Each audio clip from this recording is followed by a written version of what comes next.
Full Metal here, bringing you the start of what I hope to be is an exciting series of video commentaries about the new Red Dead Redemption game that is set to be released tomorrow, May 18th.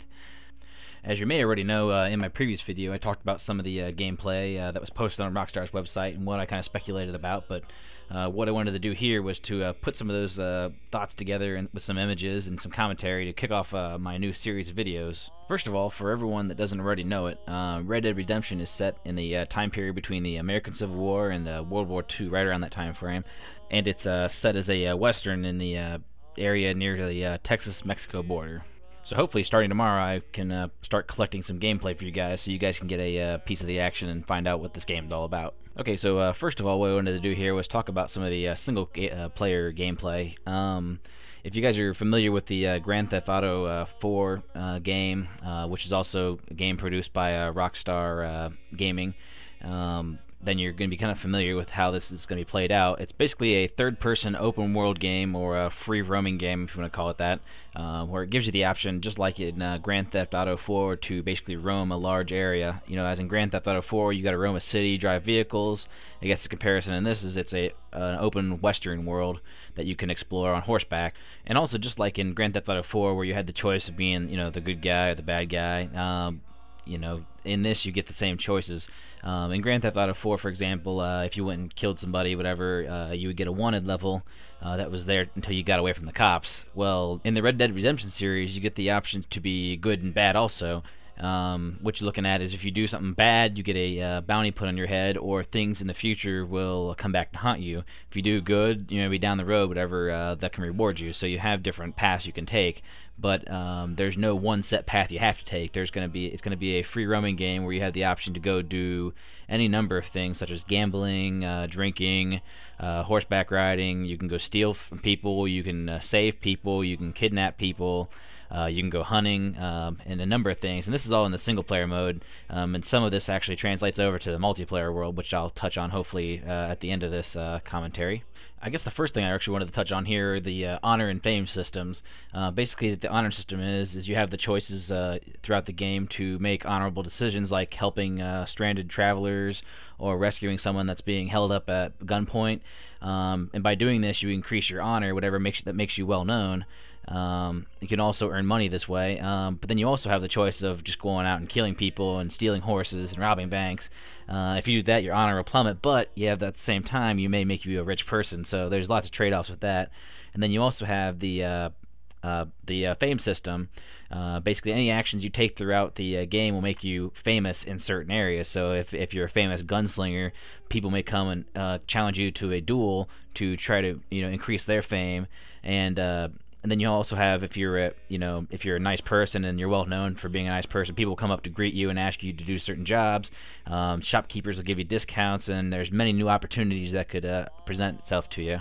I guess a good example of a situation you might come across out there in the wild in this game would be you come across a stagecoach that's stopped, whatever, and you see two guys with guns and a lady out there. Well, at first, you know, glance, you may assume, well, maybe this is a lady being robbed by a couple of armed men. So you may jump to conclusions and kill the two men. Well, then you may find out down the road that it was actually, you know, her husband, or they weren't even robbing her, and then, you know, that may go against you. Or, you know, you may come upon the situation and you decide, heck, you know, I'm going to kill everybody because I want their horses and their money that they have on them, and, you know, so be it. Well, every action gives you a different reaction to the storyline of the game. So later on, you might come across some guy, and he may come up to you, ask you what your name is, and he may end up trying to kill you because you killed his wife and some of his family. So there's many different twists and turns that the story can take based upon how you react to a situation. So one of the things I'm most impressed with, just from watching some of the videos on Rockstar's website, was the way they created all the characters in the game. Everybody has their own personality. You may have you know, a strict sheriff, or you may have a drunk sheriff. You may have some crazy townspeople. You may have some really nice people to interact and talk to on a personal basis. You may run across a band of Mexicans that are out to kill you. You may run into the town drunk. They did a really good job, I think, of at least portraying in the videos, portraying a lot of the minor characters having lots of personality also. You know, like in Grand Theft Auto 4, you know, you for instance, you would run out on the street, whatever, and if it was just some random person, you bump into him, it's like a one-line phrase. Well, here when you bump into some random person, they could tell you their life story. So there's a lot more to interact with on a personal basis in this game. Another thing I'm actually pretty impressed with is what they call the Deadeye system. What this is it's their targeting system for the revolver or any of the weaponry that you actually end up using in the game. Like in Grand Theft Auto 4, which uses their targeting system, this is fairly similar, except with the exception of being able to target multiple people and place on any part of their body essentially an X, which represents where you're going to hit the target, and being able to do that in like a slow motion and then reappear in real time and basically blow away like 3 or 4 guys, as you can see above in the video. Also related to the weaponry and some of the shooting in the game, you have hunting, and you have a huge array of wildlife. I believe it's well over 40 different types of animals, from grizzly bears to elks to wolves to rattlesnakes to buffalo to cougars, a bunch of other different birds and animals that you can go hunt for, and you'll go out into the forest and find these. You'll find them throughout the game itself, and you can end up killing them, and then you skin them, and you can bring them back to the trading post that's in some of the towns and trade it in for money, which you can use to barter for other goods and stuff like that. So that's kind of neat. Related to the guns in the game here, you have a lot of different options. I'm not sure they're all listed on the website here, but at least according to the website, you have a Cattleman's revolver, which is like a 6-shooter. Then you have an automatic pistol, a German Mauser pistol. Then you have a rifle, a repeating carbine rifle. You have a sawed-off shotgun. You can always have a lot of fun with that. I can imagine the kind of carnage you can unleash in a small town of people with a sawed-off shotgun. I can imagine that's going to be pretty crazy. At least from what I'm hearing is you can run into a small town or even any size city, whatever, and basically pretty much just wipe out the entire town and make it basically a ghost town. And after you do that, essentially I heard there's animals will come and feed off the bodies and kind of stuff, so it's kind of morbid that way, but bunch of different options, things you can do.